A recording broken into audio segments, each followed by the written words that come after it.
Aquí estamos de nuevo en De Pura Cepa y estamos con la doctora Graciela Morelli. Muchísimas gracias por haber venido. Por favor, gracias a ustedes. Infectóloga, sí. Médica infectóloga. Bien, vamos a tocar dos temas. El primer tema que vamos a tocar es el tema de que hay una reaparición de sarampión, a ver si digo bien, una reaparición, porque Sí. parecía que a partir del 2016 no había Sí, casos. se estaba trabajando más bien en el hecho de erradicar el sarampión de las Américas, pero bueno, evidentemente falta ajustar algunas clavijas en el tema de vacunación. Y bueno, empiezan a aparecer quizás casos aislados, como el caso que ya está en este momento ahora que se sabe acá en San Antonio de Areco, de un niño de menos de 12 meses, por lo tanto no está vacunado todavía por calendario, y que se ha presentado con un caso de sarampión. ¿Qué es el sarampión? Es una enfermedad viral, ¿sí? El único reservorio es el humano, por eso se habla tanto de la erradicación, porque si Claro. yo combato con una vacunación efectiva, voy a tener la posibilidad de evitar que haya nuevos casos de contagio, y a su vez cuanto más gente está prevenida de esta enfermedad, de esta infección, voy a lograr una tasa de vacunación o una tasa de cobertura que sea eficaz para poder evitar de que se siga contagiando el sarampión. Es una enfermedad, es una infección, como dice, viral, se transmite por la parte, digamos, de secreciones, de saliva, de contacto directo, entonces, entre persona y persona, y obviamente que afecta a los grupos mucho más vulnerables o más vulnerables de la población. Vos tenés los niños menos de 12 meses que no han sido vacunados todavía, los inmunocomprometidos, los pacientes oncológicos, los desnutridos, sobre todo, entre los 2 años, entonces esos estados de desnutrición que también tienen la posibilidad de tener cuadros con más complicaciones, ¿no? Pero bueno, como enfermedad viral se transmite de persona a persona, da un cuadro que se llama triple catarro con fiebre, catarro conjuntival y de las vías respiratorias altas. Y eso a los 2, 3, 4 días se presenta con un exantema, ¿sí? Primero empieza, en verdad, en antema, que sería unas manchas dentro de la boca del niño, que se manifiesta después también como toda el rash que le aparece a nivel del cuerpo. Se acompaña de mucha fiebre. Por supuesto que puede tener un curso benigno, después de un tiempo desaparece de a poco la infección, pero en algunos casos se puede haber casos de encefalitis, casos de cuadros de neumonitis, de hecho sería viral asociados al propio virus, o complicaciones agregadas. Doctora, cuando éramos chicos, en mi época, no la suya, pero en mi época nosotros aparecía el sarampión y la verdad que muchos no se vacunaba. No nos vacunábamos, no era peligroso, digamos. No dejaba de ser peligroso. Lo que pasa es que no había quizás una vacunación tan efectiva y un plan de campaña de vacunación tan efectiva en ese momento. Y de hecho, casi todos los adolescentes llegaban con el sarampión ya en algún momento lo habían cursado, en su niñez o en su adolescencia precoz. No así, o sea, después se consideró el hecho de la incorporación de una vacuna eficaz, con una buena tasa de cobertura contra este virus, iniciar la vacunación como corresponde según el calendario de vacunación. Nosotros la tenemos, que es la triple viral, sarampión, rubiola y paperas. Antes se da en verdad al año, a los 12 meses, y una revacunación a los 6 años, que es cuando entran los chicos a la escuela, por eso tan importante hincapié de que tengan el control como para poder tener la segunda dosis de vacunación y que tengas una inmunidad duradera, o por lo menos que te permita tratar de evitar estos brotes que hablarían de una falla de la vacunación o de gente que no se está vacunando también. ¿Por qué hay gente que se me ocurre pensar que, a ver si estoy equivocada, que en los estratos más bajos de la población sería de que no se vacuna, o también clase media, clase alta? No, en verdad creo que la clase más baja, que no está bien decir, ¿no? Los grupos socioeconómicos vulnerables, en este caso muchas veces lo que ocurre quizás es que tienen algunos otros factores de riesgo para poder llegar, no a la vacunación, sino situaciones puntuales familiares, múltiples hijos, carencias nutricionales, entonces hay mucha más susceptibilidad de niños más precoces. Puede que no lleguen a la vacunación por X motivo, porque las campañas no sean suficientes o porque la sala no salga a vacunar efectivamente. No hablo esto de acá de San Antonio de Areco, sino hablo de la realidad general, o sea, la población de toda la Argentina. Y después está el grupo de madres que definen que sus hijos no deberían ser vacunados por los riesgos que cada vacunación implica, que están asociados desde el autismo, desde complicaciones neurológicas graves, que bueno, todo eso... Pero no solo del sarampión, sino también de otras vacunas, por supuesto. O sea que lo que están generando son huéspedes susceptibles a otras infecciones, y entonces estamos permitiendo que ahí es donde pueda, de a poquito, nosotros empezar a tener infecciones que habíamos erradicado, o no erradicado, pero que habíamos controlado con la vacunación, y por ende volver a reincorporar o reingresar esa infección de nuevo en la sociedad. ¿Y qué pasa cuando se escolariza el nene? En verdad, en el colegio vos te piden que tengan Claro. a los 6 años la libreta de no sé cómo logran llegar a 6 años. O sea y que no los hayan padres ido. no pueden... Se pueden responsabilizar, o sea, el colegio no los obliga a que si vos no tenés la vacuna dada no puede ingresar al colegio. Es una, o sea, no te van a desescolarizar al hijo por no tenerlo. Creo que ahí entra un tema más sería de abogado, Pero- porque también si yo que vacuno a mi hijo, es decir, o no, también sería un riesgo para toda la población Por supuesto, por la... supuesto. Es decir, no lo sabía eso, es un tema Sí. bastante... Pero bueno. Y el Estado en ese caso... En verdad, el Estado lo que hace, trabaja con planes de vacunación o de revacunación y campañas masivas de vacunación. Vos te podés adherir o no, eso es la libertad de todos, lo que cada uno no te pueden venir a obligar. Hay una realidad que está demostrada, la seguridad de la vacuna. Entonces, si Claro. yo muestro que una vacuna es segura, que si hay algún tipo de evento neurológico, está dado en 1 millón de Claro. casos. La verdad que habla de beneficio y costo, sigue siendo mayor el beneficio. Claro. Realmente no podés negarte a que vos vacunes a tus hijos. Y más en estas infecciones o estas enfermedades que realmente se lograría erradicarla totalmente, de la misma manera que la viruela, con vacunas seguras, y así es como la viruela se erradicó en este momento en el mundo, a pesar de que hay algunos casos, quizás en ciertas áreas muy vulnerables, Pakistán, o lugares de guerra permanente, ¿no? Y en los laboratorios que están las vacunas ahí guardadas, ¿no? Sí, acá lo que preocupa o aparece en televisión es que están apareciendo casos autóctonos, ¿no?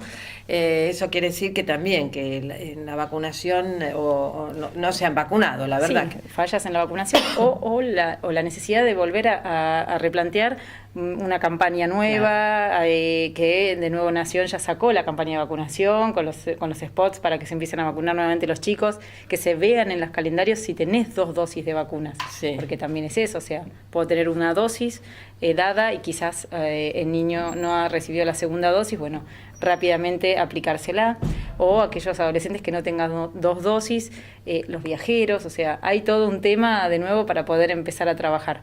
Creo que es como una alerta, ¿no?, que tenemos que tener en cuenta, y nosotros hacer mucho hincapié, no desde el punto de vista infectológico, sino pediátrico, y también de los médicos clínicos que atienden a las pacientes, que son muchos las madres de todos estos niños. Exacto. ¿Qué consecuencias puede traer para alguien que en este momento tenga sarampión? Desde el punto de vista en salud, lo que le puede generar al paciente es complicaciones inherentes al propio virus, más allá de todo este cuadro de fiebre generalizada, que puede dar hasta fiebre alta y convulsiones, asociadas nada más que a la fiebre, no por el virus en sí, pero les puede dar, por supuesto, lo que decía, encefalitis, neumonitis, y todo esto abre paso a que las bacterias aprovechen, y entonces sí tengamos complicaciones de neumonías bacterianas y necesidad de internación, meningitis, hasta un cuadro mucho más severo que no se da frecuentemente, que es la parencefalitis esclerosante subaguda,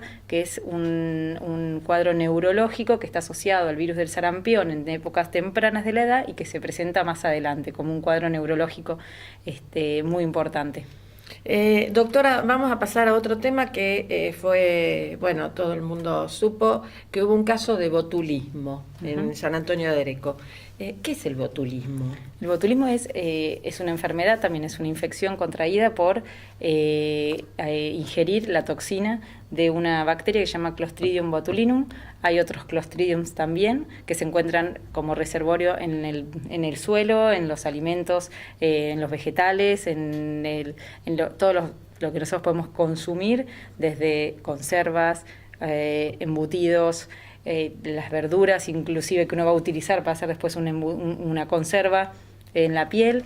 Entonces es una bacteria que nosotros estamos en contacto permanentemente, que genera una toxina que en el caso de ingerirla puede dar una enfermedad que tiene una letalidad muy importante y tiene una presentación como una parálisis, o sea, más que como, sino que es una parálisis flácida descendente. Entonces uno empieza a tener una situación en la cual se te cae, no es que se te caen los párpados, pero vos tenés visión borrosa, hay parálisis a nivel de los núcleos a nivel de los ojos, o sea, a nivel motor, los oculomotores, con lo cual hay visión doble. Después hay ptosis palpebral, hay trastornos deglutorios. Puede esto asociarse a trastornos respiratorios con inclusive cuadros más graves como un paro respiratorio y afección de otros músculos que generan este cuadro de infección.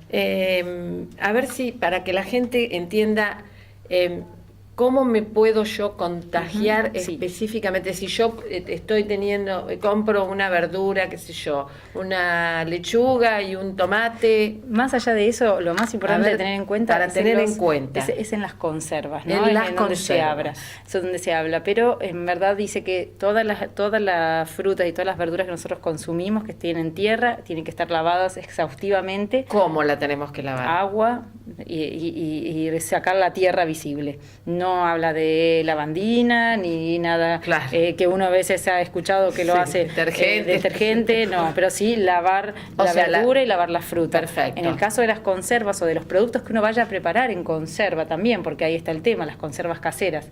Cuánto tiempo duran en la heladera, cuál es la cadena de frío que tienen que mantener, cuánto tiempo lo puede hacer que dure una conserva en un envase no esterilizado, un envase que no está preparado para una conserva afuera de la heladera. O sea, uno tiene que tener cierta prudencia en esa situación. ¿Qué me tengo que fijar yo cuando voy a comprar una lata, por ejemplo? Lo primero que dicen es que no esté abollada. Es lo único que te dicen. Porque en verdad cuando vos abrís que sean de buena calidad, que no esté pasada la fecha de caducidad, vencimiento, que la gente muchas veces no mira el vencimiento. No, en las latas hacen un poco de caso omiso, ¿no? O sea, uno considera que es nada más que está puesto para que uno tenga un control, nada más.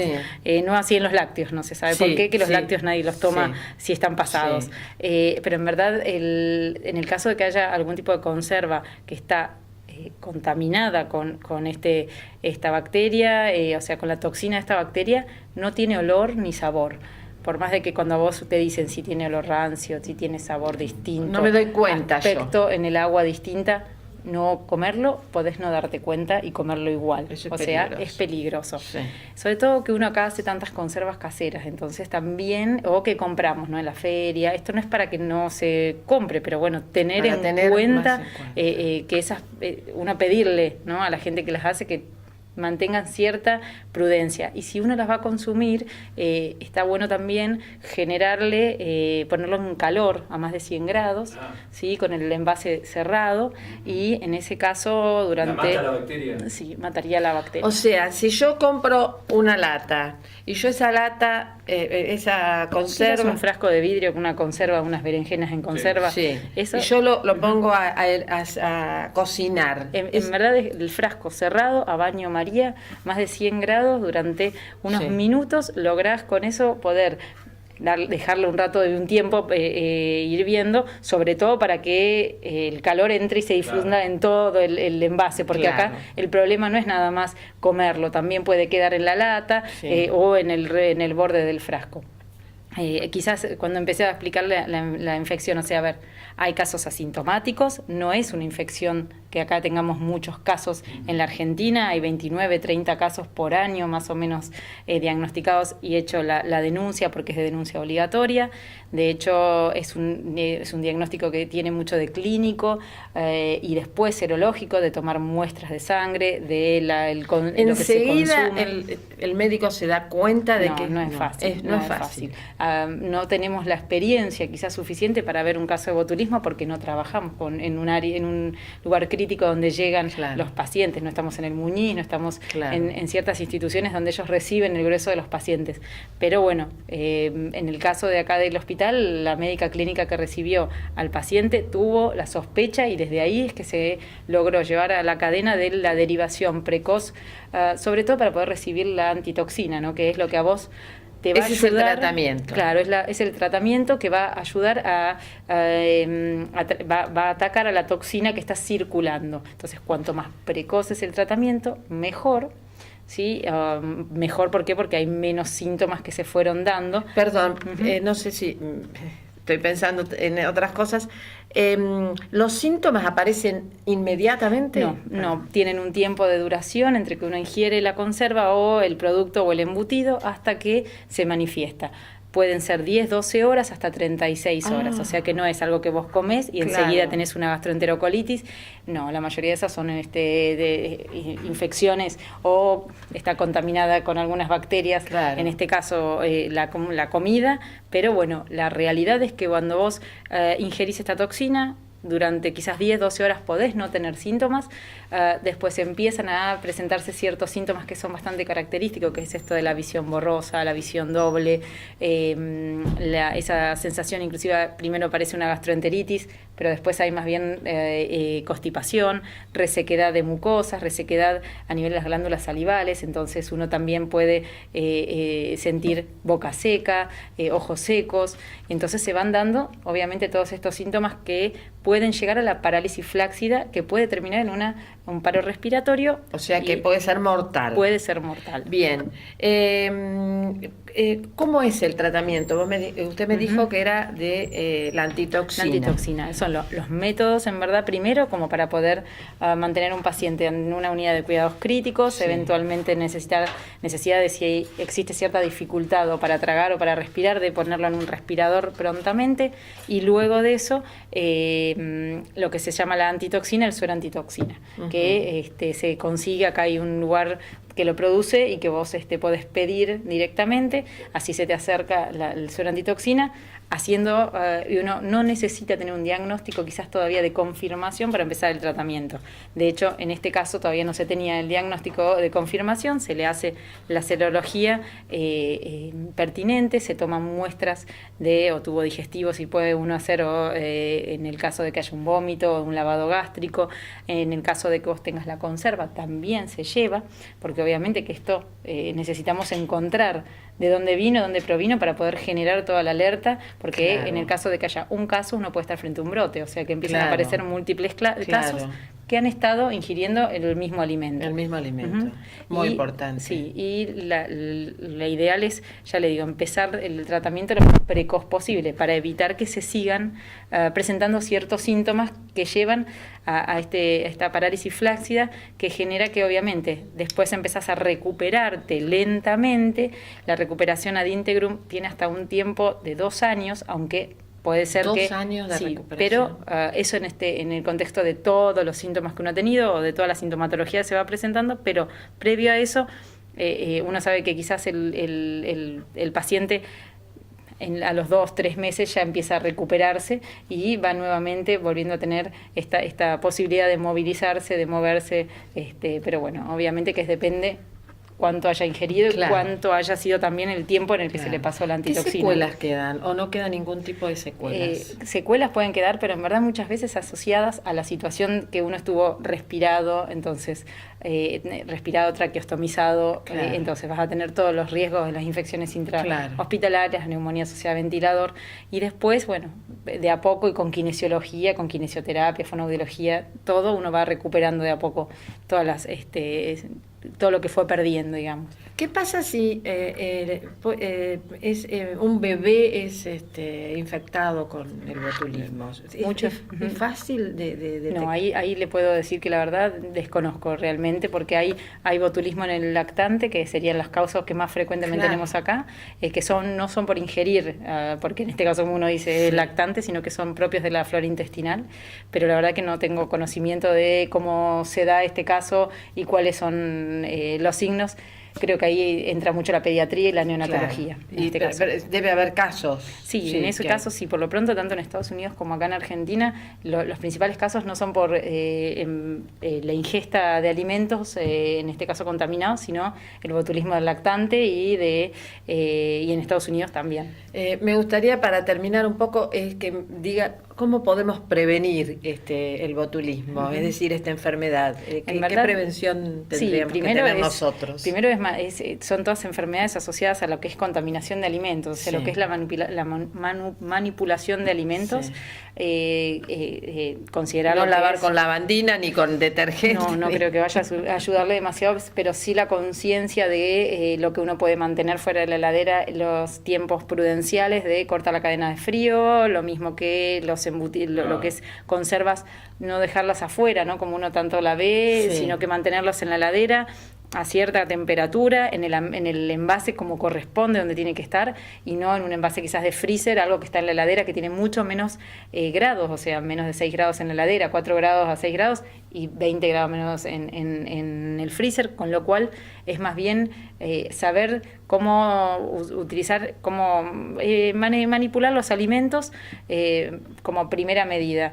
Y después, bueno, la verdad es que mucho lo que es lavado de manos, higiene de las verduras, como decía, lo que es también frutas, tratar de evitar todo lo que está contaminado con tierra, que obviamente es lo que vamos a saber que están todas las bacterias y sobre todo la Clostridium. Doctora, ¿a los restaurantes se le exige todo eso? Creería que sí, vamos a ser sinceros. La verdad que debe haber un control bromatológico en este caso y que es lo principal. Entonces, bueno, eso es lo que uno tiene que pensar, que los inspectores trabajan sobre esto. Sí, pensamos que sí, porque no hemos visto casos, es decir, muy rara vez. No se supo de este último caso que había pasado, ¿no? No, ¿cómo es la evolución actual del paciente? No, la verdad que en eso no. ¿Y de lo que consumió? No. La verdad es que no. Había varias opciones, ¿no? De lo que había consumido, de la heladera de lasaña, de una salsa. Después se dijo que la salsa era imposible, no había aceitunas. La verdad es que no sé a qué se le pudo adjudicar que hubiera sido el producto. Doctora, ¿dónde la podemos encontrar? ¿Dónde es que atiende usted? Yo atiendo en la calle General Paz, altura 152, esquina Italia. Ahí estoy los martes y jueves. Los martes y jueves.